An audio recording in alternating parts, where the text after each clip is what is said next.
Silakan duduk Bapak Ibu, Shalom. Ya, hari ini banyak yang sakit Bapak Ibu ya. Puji Tuhan.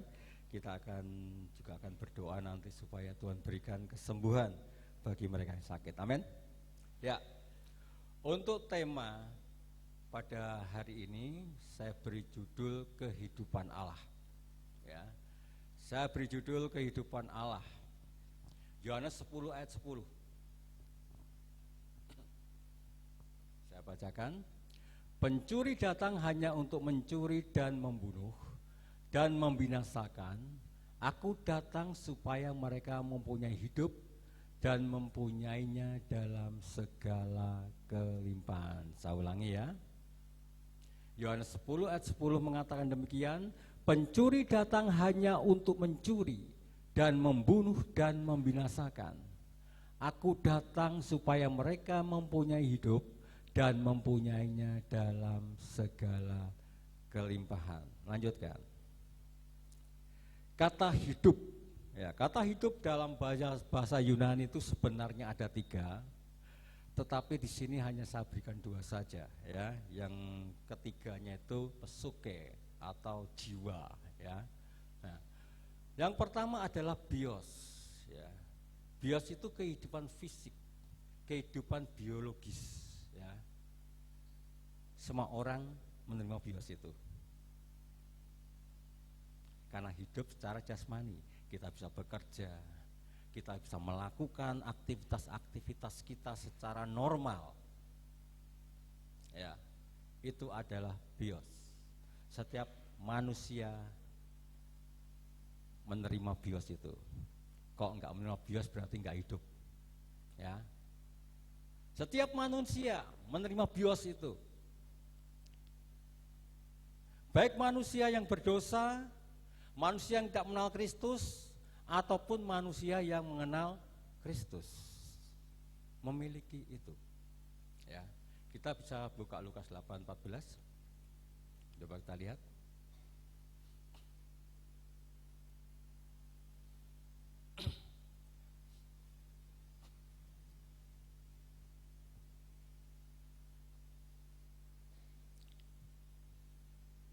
Yang jatuh dalam semak duri ialah orang yang telah mendengar firman itu, dan dalam pertumbuhan selanjutnya mereka terhimpit oleh kekhawatiran dan kekayaan dan kenikmatan hidup, sehingga mereka tidak menghasilkan buah yang matang.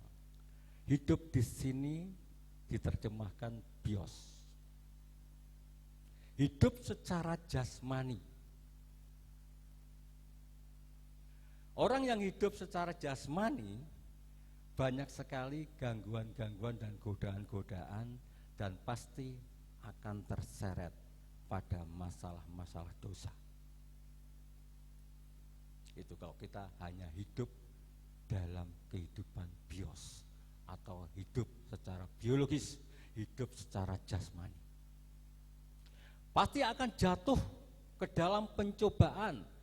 Karena apa?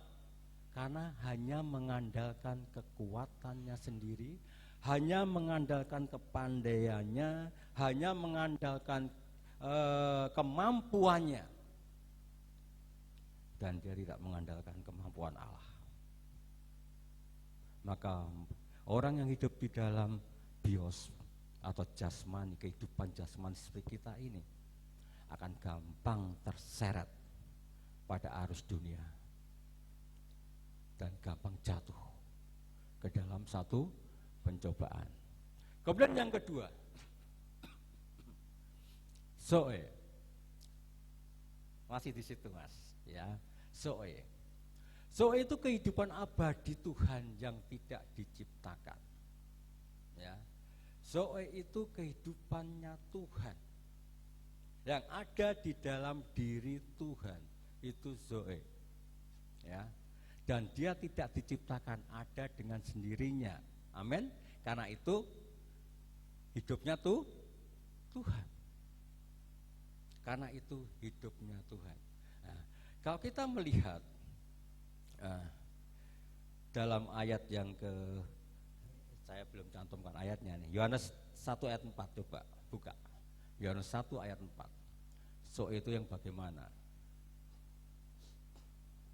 Yohanes 1 ayat 4. Dalam Dia ada hidup dan hidup itu adalah terang manusia. Hidup di sini diterjemahkan zoe dalam bahasa Yunani, yaitu kehidupan Allah. Ya. Dan zoe ini hanya ada di dalam diri orang percaya. Setiap orang percaya mengatakan, aku percaya pada Yesus Kristus dan Roh Kudus tinggal di dalam hidup kita, maka kehidupan Allah itu ada di dalam hidup kita. Amin. Ayat yang pertama tadi dikatakan apa? Pencuri datang hanya untuk mencuri dan memburu dan membinasakan. Aku datang supaya mereka mempunyai hidup, mempunyai zoe, ya, dan mempunyainya dalam segala kelimpahan. Jadi kehidupan Allah itu diberikan kepada kita, yaitu kehidupan kekal. Amin. Kita ini memiliki kehidupannya Allah loh, karena kita adalah gambarnya Allah. Amin. Gambarnya Allah, gambar Allah yang dulu telah dirusak pada waktu manusia diciptakan, maka dia diberi hidup, sebenarnya hidup ilahi, maka manusia itu kekal. Itu zoe itu sendiri.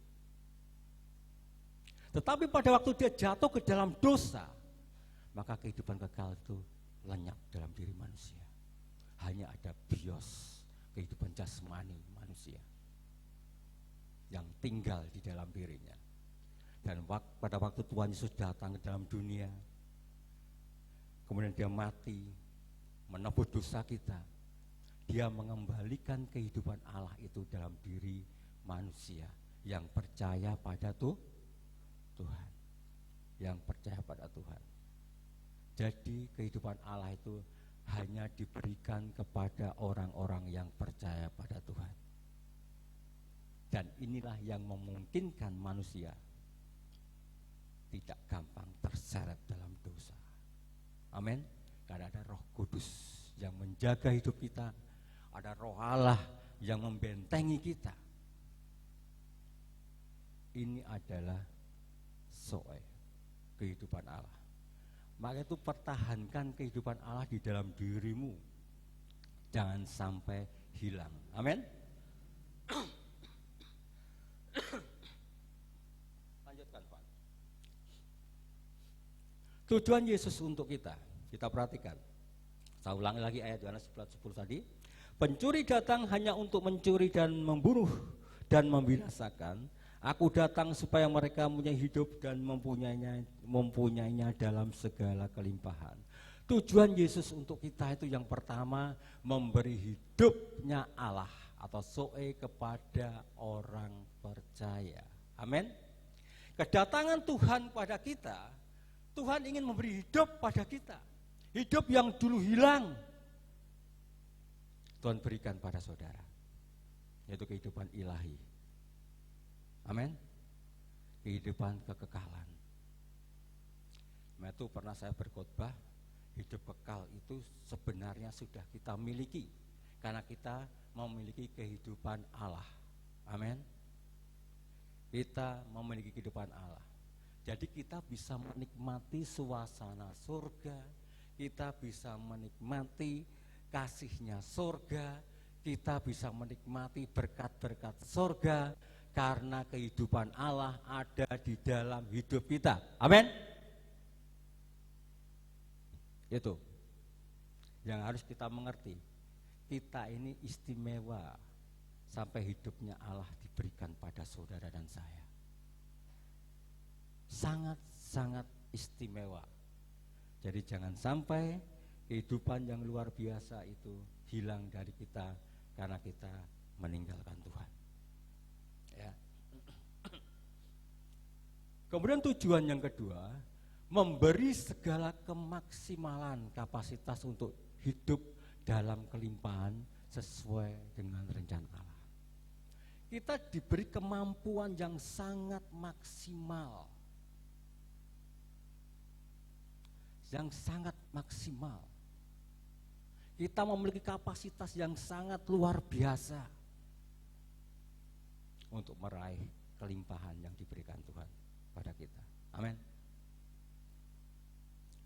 Saya akan berikan beberapa contoh. Orang yang memiliki kehidupan Allah, dia akan berani melewati tantangan hidup. Amin. Dia tidak akan menyerah meskipun penderitaan demi penderitaan terjadi. Dia tidak akan takut dengan bahaya apapun, dengan ancaman apapun, karena dia tahu kita punya kehidupan Allah. Orang yang mengerti bahwa kehidupan Allah di dalam diri kita tidak takut apapun. Saya beri contoh tentang Sadrak, Meshach, Abednego, Daniel. Di negeri asing, dia orang yang diistimewakan oleh Raja Nebukadnezar, oleh Raja Darius, Raja Belshazzar, dan raja-raja Persia, Media Persia pada waktu itu. Kenapa? Dia punya kehidupan Allah. Di negeri asing, apakah dia hanya enak-enakan? Enggak. Banyak sekali tantangan-tantangan yang terjadi. Bahkan hidupnya hampir hilang. Nyawanya hampir hilang. Tapi karena dia memiliki kehidupan Allah di dalam dirinya, dia tidak takut di saat Nebukadnezar mengumumkan, siapa yang tidak menyembah dewaku, maka akan dihukum mati, dilemparkan ke dapur api. Sadrak, Meshach, dan Abednego tidak takut, karena dia tahu aku punya kehidupan Allah. Amin. Aku punya kehidupan Allah. Kalau toh harus mati, dia akan masuk dalam kekekalan, yaitu surga. Amin. Kehidupan Allah itulah yang akan menghantar kita ke surga. Maka pengharapan yang besar yang dimiliki oleh Sadrak dan Meshach Abednego ini sangat kuat. Lebih kuat dari penderitaan atau hukuman yang akan dialaminya. Maka dia berani melawan tantangan hidup. Amin. Kemudian Daniel, pada waktu pejabat-pejabat tinggi istana Darius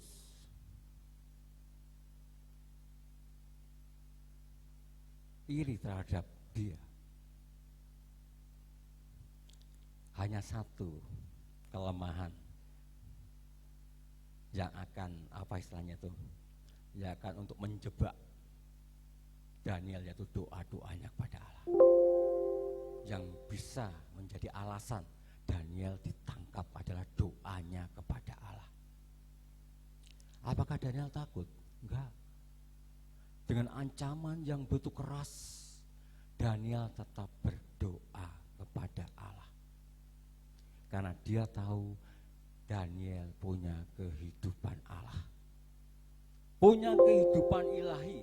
Kalau toh harus mati, pasti kehidupan ilahi inilah yang akan menghantar dia ke surga. Amin. Demikian pula para rasul.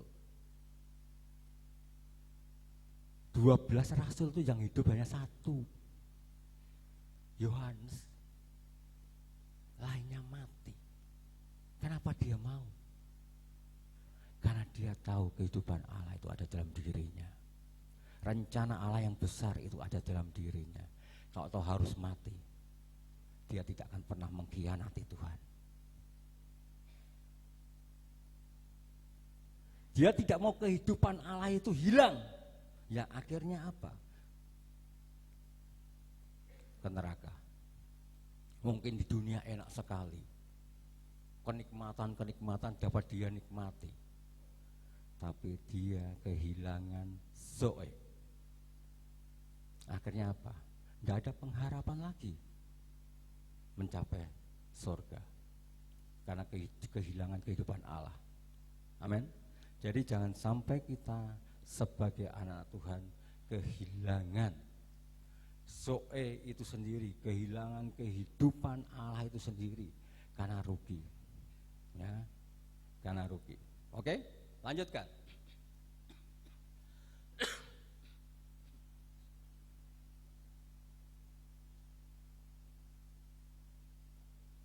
Tujuan iblis adalah sebaliknya, supaya manusia kehilangan zoe, kehidupan Allah.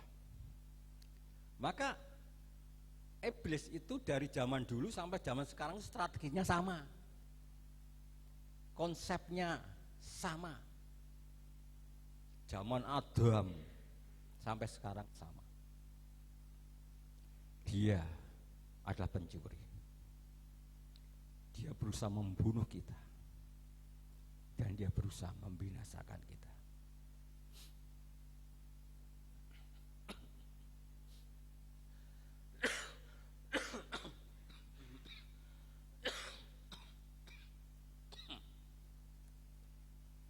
Mencuri apa?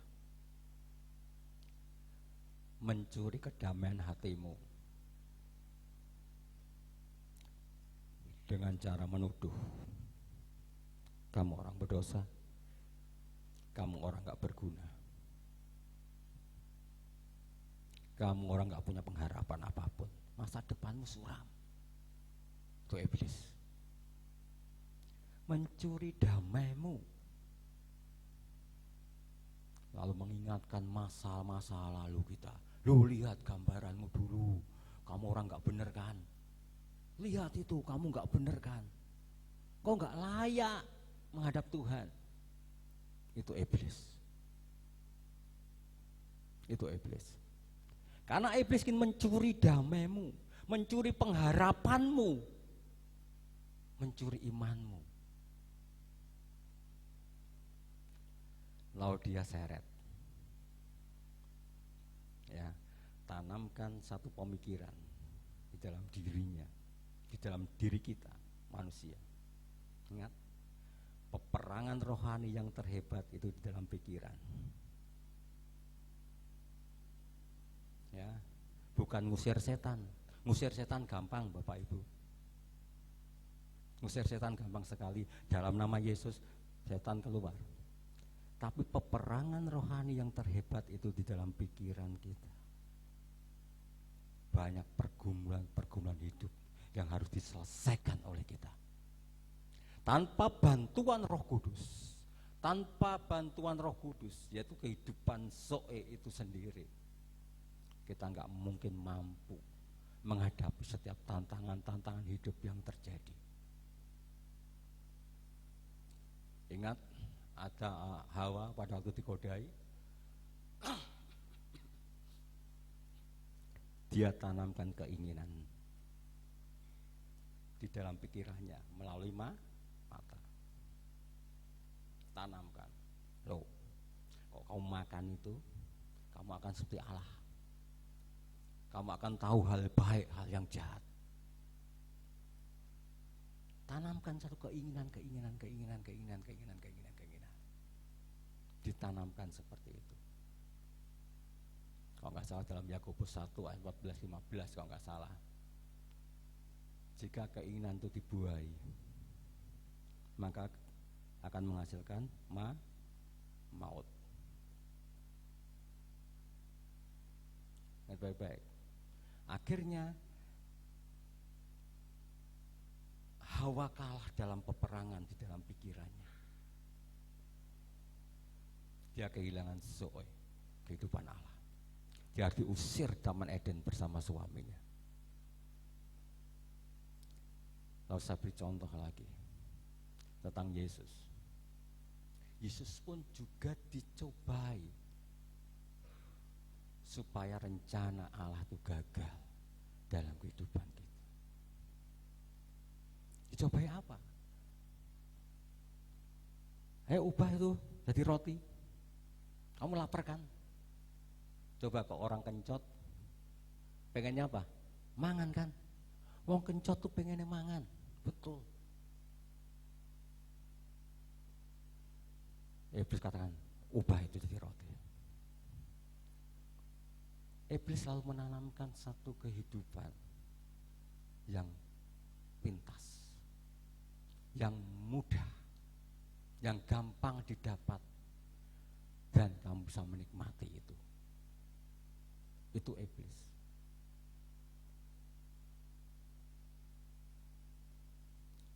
Iblis itu tahu kelemahan kita kok. Kelemahan kita di mana? Kok kelemahan kita di uang? Ya disodorkan uang. No. Ayo. Iya no, duit 100 juta loh. Ayo. Rasanya gereja sih ora apa-apa. Ya. Digiring jauh. Akhirnya jauh. Wah, utangku oke. Ono duit iki tawaran. Aduh, yes. Lunas kan damai hatiku, betul. Tapi kita digiring untuk meninggalkan Tuhan. Kelemahannya apa?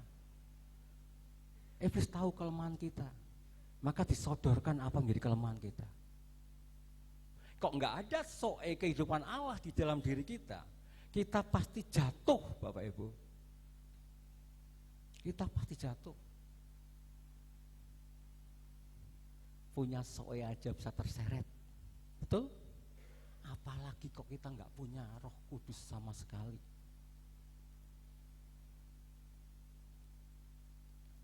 Sangat mudah untuk diseret oleh iblis. Ya. Membunuh, membinasakan hidupmu. Engkau akan melupakan Tuhan. Seakan-akan aktivitasmu itu hal yang biasa. Tanpa Tuhan itu hal yang biasa. Ini adalah kehidupan yang sangat berbahaya sekali. Banyak loh orang Kristen saat ini sudah gak mikirin Tuhan lagi. Kerja, gak mikirin Tuhan. Banyak sekali. Ini sudah dalam tahap yang kedua, membunuh imanmu supaya engkau melupakan Tuhan dengan aktivitas-aktivitas yang diberikan oleh iblis. Asik sekali kan? Ya, asik sekali. Wah, aku banyak uang di sini, aku terima ini, aku dipuja-puji dan lain-lain. Banyak, ya. Iblis itu menawarkan kehidupan dunia yang betul luar biasa, kekuasaan yang luar biasa. Seperti Tuhan Yesus juga ditawarin, yo, kalau kamu menyembah aku, kamu akan kuberikan harta kekayaan dunia ini, kekuasaan yang luar biasa. Sapa ora gelem? Wes golek gawean angel.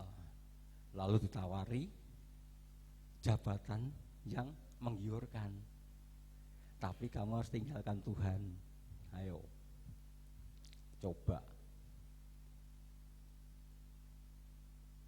Kalau kehidupan rohmu tidak kuat, kok soe di dalam dirimu itu tidak disiram terus dengan firman Tuhan, dengan doa-doa dan penyembahanmu di hadapan Tuhan, dan tidak dekat dengan Tuhan, maka kehidupan ilahi yang ada dalam dirimu dapat dicuri oleh iblis. Dapat dicuri oleh iblis. Dan akhirnya iblis akan membunuh imanmu. Engkau akan melupakan Tuhan. Ya, akhirnya membinasakan hidup saudara dalam api neraka. Ini yang terjadi. Ya, lanjut Kak.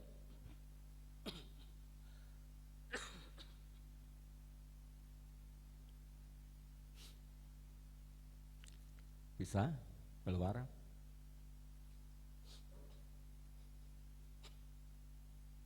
Ya, keputusan kita yang menentukan. Peperangan yang terhebat ada dalam pikiran kita. Ya, pertama, kita harus bertahan hidup dengan Allah atau ikut arus dunia yang menyesatkan. Itu adalah keputusan kita. Kalau soe kita, kehidupan Allah kita, kehidupan Allah yang ada dalam diri kita ini engkau sirami dengan firman Tuhan. Engkau sirami dengan doa-doamu. Engkau sirami dengan pujian penyembahanmu.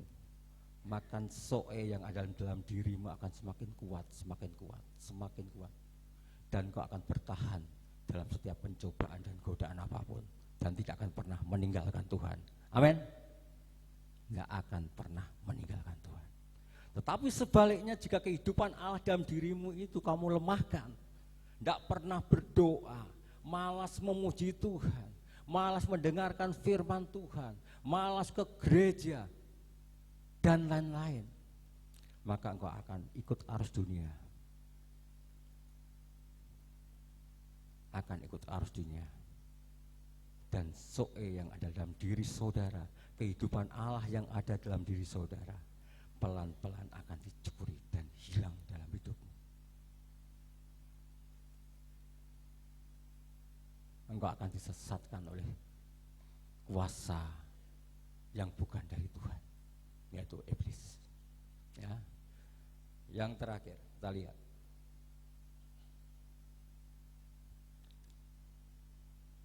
Tuhan setia menunggu. Mazmur 139 ayat 7 sampai 10. Kemana aku dapat pergi menjauhi rohmu? Kemana aku dapat lari dari hadapanmu? Jika aku mendaki ke langit, engkau di sana. Jika aku menaruh tempat tidurku di dunia orang mati, di situ pun engkau. Jika aku terbang dengan sayap fajar dan membuat kediaman di ujung laut, juga di sana tanganmu akan menuntun aku, dan tangan kananmu memegang aku. Ingat baik-baik, di saat kita jatuh, terseret pada arus dunia, Tuhan tetap mencari saudara. Karena apa? Saudara tetap ada kehidupan Allah. Amin. Selama apapun kita, mungkin kita jatuh dalam dosa, Tuhan tetap mencari engkau supaya engkau kembali. Karena kehidupan Allah itu masih ada di dalam dirimu. Amin. Kehidupan Allah itu akan hilang jika engkau mati tanpa pertobatan. Kehidupan Allah itu akan tetap bertahan dalam dirimu. Akan tetap bertahan dalam dirimu meskipun kamu jatuh dalam dosa. Tapi ingat baik-baik, ingat baik-baik, jika Tuhan mencari engkau dan tangannya mengulurkannya, dan kau tidak mau,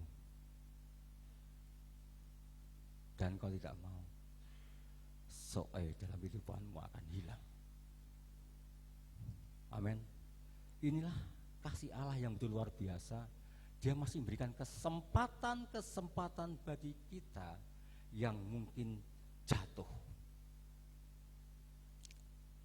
Contoh yang sangat jelas adalah contohnya anak yang hilang. Dia hidup bersama bapaknya begitu enak, tapi dia meninggalkan Tuhan dengan meminta hartanya, pergi ke kota dan berfoya-foya di sana. Kehidupan ilahinya lemah. Dia melupakan Tuhan. Sudah dalam tahap yang kedua, membunuh imannya. Dia melupakan Tuhan. Dia bersenang-senang, ya akhirnya firman Allah mengatakan dia jatuh pada kemiskinan. Akhirnya dia ingat Tuhan. Ingat baik-baik, Roh Kudus selalu mengingatkan kita. Jika Tuhan mengetuk pintu hati kita untuk kembali, kembalilah pada Tuhan. Amin.